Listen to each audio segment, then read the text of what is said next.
Naniniwala naman si Senate President Pro Tempore at Blue Ribbon Committee Chairman Senador Panfilo Lacson na walang overall mastermind sa nabistong flood control scandal. Git pa niya hindi maaaring obligahin na dumalo ng pagdinig sa Senado si dating House Speaker Martin Romualdez. Balita, Mar Gabriel. Mar. I don't think there's an overall mastermind kasi nga 'di ba ano to driven by greed.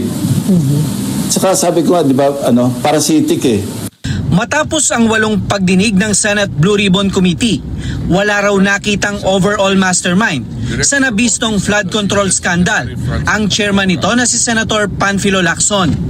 Sabi niya, walang iisang personalidad na nagmando para maisagawa ang malawakang korupsyon. Ang meron daw ay mga mastermind sa regional level.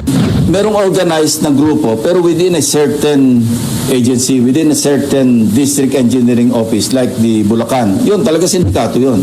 Kasi merong gustong antumbukin, sir, yung former speaker hanggang kay presidente, yun ang gustong If tumbukin. they have the evidence, present nila.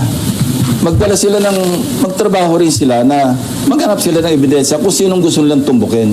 Ako wala akong gustong tumbukin. Dumarating sa akin yung mga nagre-report. Inilatag ni Lacson sa plenaryo ang partial report ng Blue Ribbon Committee sa pamamagitan ng privilege speech matapos itong hindi makakuha ng sapat na pirma mula sa mga miyembro ng komite. Isa sa mga hindi pa lumagda dito, si Senator Rodante Marcoleta na kinwestiyon pa ang paggamit dito ni Lacson bilang precondition sa interpelasyon. But as for myself, Mr. President, I cannot sign a partial report. A partial report is basically unfinished.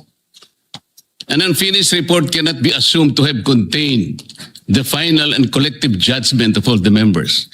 This is very basic, Mr. President. Maging si Senator Jinggoy Estrada, hindi raw lalagdaan ang partial report. Ano po, sir? A partial committee report. Dapat final. Kung hindi na siya magpapatawag ng pagdinig sa Blue Ribbon Committee, dapat final na. Sabi ni Lacson, kinailangan niyang gumawa ng partial report dahil sa haba at sa lawak ng investigasyon. Minabuti kong hatiin Kasi imagine kung tatapusin natin lahat, baka abutin tayo ng 1,000 pages. Tapos mas maganda na yung i-parcel mo para get done with yung na-cover. Tapos yung susunod na page, edi i-absorb na lang o masubsum na lang yung partial committee report doon sa main committee report, di ba? Sa chairman's report ni Lacson, inilabas niya ang mga nakalap na ebidensya at mga personalidad na inirekomenda ng komite na kasuhan, kabilang ang mga DPWH official at ilan nilang kasamahan sa Senado, kabilang sina Senator Chis Escudero, Senator Joel Villanueva at Senator Estrada. You're not bothered by it? Not bothered by it. Saka naglabas ng statement na wala akong sinasabi ni Bryce Hernandez nung nag-hearing sa House na Corolla will certainly be around 55 million. Sinabi naman dito na wala nang dalawa search na talaga na yung nakapanira lang sila. And I hope they won't take it as a gospel truth. For further investigation naman ang rekomendasyon ng komite kay dating House Speaker Martin Romualdez na muli raw iimbitahan sa susunod na pagdinig.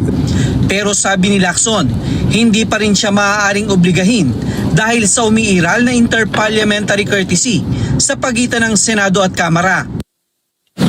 Pero ang nangyari, Mr. President, ang ating boss, ang mga amo natin, ang taong bayan, ang hindi na po iginalang Hindi lang pangbabastos sa mga taong bayan ang ginawa ng mga magnanakaw at kawatan nitong flood control projects.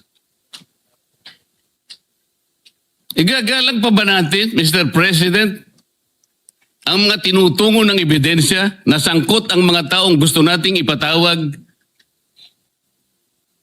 in this chamber? Kaya nga sabi ko kanina wala sa hulog Hindi makita yung katwiran niya. Sinabi na nga merong time-honored tradition na mulat sa pool na nag-open yung Congress, naandyan na yan. Bakit natin sasalungatin yun? Kung gusto niya, siya humila kay Speaker Romualdez dito. Bukod kay Romualdez, Iminungkahi rin ni Marcoleta na imbitahan sa susunod na pagdinig sina Yusek Adrian Bersamin, Yusek Jojo Cadiz, dating Governor Luis Chavit Singson, 18 dating sundalo at si dating Congressman Zaldico sa pamamagitan ng apostilled sworn statement. Sabi ni Marcoleta, nalulungkot daw siya dahil tila nawala na ang political will ni Lacson na dati niyang hinangaan noong siya pa ang chief PNP. Hindi ko ikukwento ito kung hindi talagang hinangaan ko siya. Noon. Pero bakit ngayon po ay nagkaiba, Mr. President? Parang yung pedestal na aking hinangaan, yung alamat na nandoon, unti-unting gumuho. Nalulungkot po ako at nangyari yun, Mr. President. Hindi naman ako nagbago at hindi naman ako kailanman magbabago. Ang nagbago si Senator Marcoleta kasi nawala siya sa hulog. Hindi na siya in sync with reality.